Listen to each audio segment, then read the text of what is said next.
Hello everyone, Chief Canuck here, and in this video we're going to take another look at the opening cinematic for Halo 5 Guardians. I'm going to break it down and also share my thoughts on it. After a few teasers on Twitter, Xbox released the full-length opening cinematic for Mission 1 of Halo 5 Guardians. If you haven't seen it yet, click the annotation or link in the description to go and watch it, then come back here for my breakdown and impressions of it.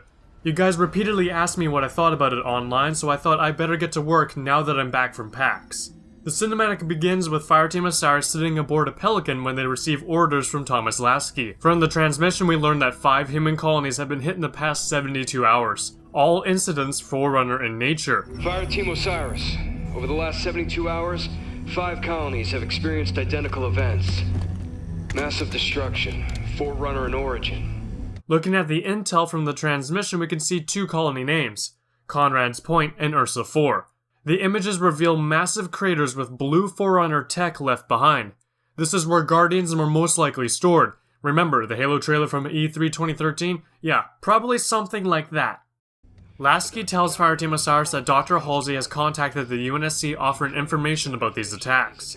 Sarah Palmer adds that Halsey is with Julam Donna, and the main goal is to recover Halsey, but if all possible, take out Julam Donna as well.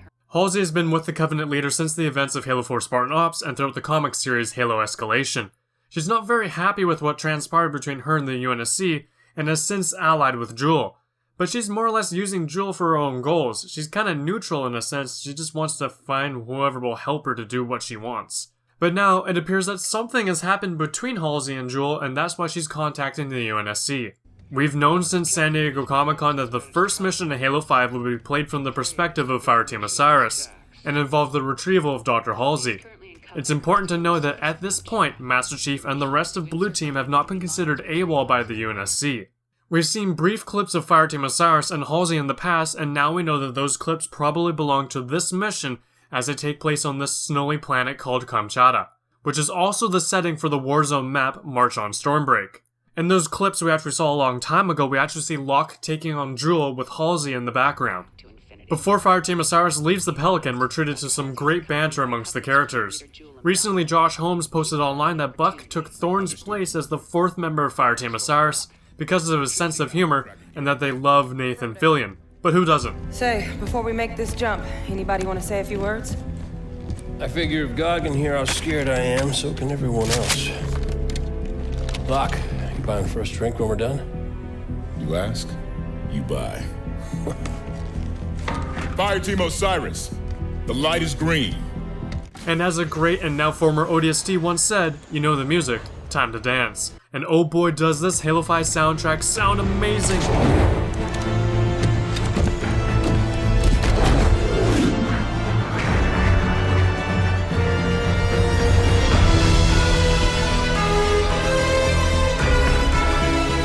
As Fireteam Osiris makes their descent, we get some glimpses at new Covenant ship designs, and we can clearly see a battle is already going on between the Covenant and Prometheans. I'm not sure where I stand in the new ship designs. Some of them seem too familiar to the designs we normally attribute to human ships, but only time will tell how I feel about these. We also see this really unique ship which is much smaller. It must be a new fighter or a bomber. As Fireteam Osiris descends, some of them actually soar through the unique wings of this ship. It's during this freefall we get our first taste of how badass Spartans are going to be portrayed in Halo 5, as during their mic check, Tanaka casually crashes through a Banshee, her shields flicker, and she doesn't hesitate, she just tells Locke that her comms are working fine.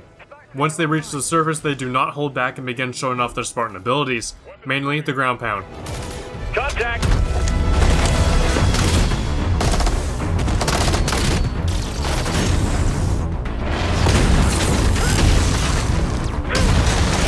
We also get some better looks at an updated design for the Wraith, which now features an elevated rear end. The Covenant dropship also has some changes. The forward turret also folds in now as opposed to constantly being out. And then Vale boards the dropship, like Black Widow from the Avengers. In fact, every choreographed move by Fireteam Osiris makes me think they belong in an Avengers movie, and that's a good thing in my opinion. I thought this was epic. On their way down the mountain, we can see that the Covenant and Prometheans were already fighting each other, and haven't really caught on to the fact that Fireteam Osiris is steamrolling their way down the mountain. So some disagreement must have taken place relatively recently, as they're only aligned due to common interests. So that leaves me wondering, what caused the Covenant and Prometheans to turn on each other? In the footage, you can see Promethean Knights in the background, the new Promethean Soldier, and Phaetons, which are all preoccupied with Covenant forces. And just before the trailer ends, a Covenant ship is brought down and Fireteam Osiris must outrun it, jumping off the cliff to end the cinematic. Now here is where I assume we'll jump straight into gameplay. Perhaps we'll experience a transition from cinematic to gameplay, like this one we saw in the latest Vidoc, where Buck tackles an elite and you catch a flying energy sword. And yes, I said Vidoc, you can say that or Vidoc, it's your choice. I say Vidoc.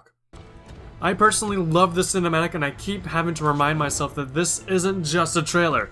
It's a cinematic from the game and there's going to be many more.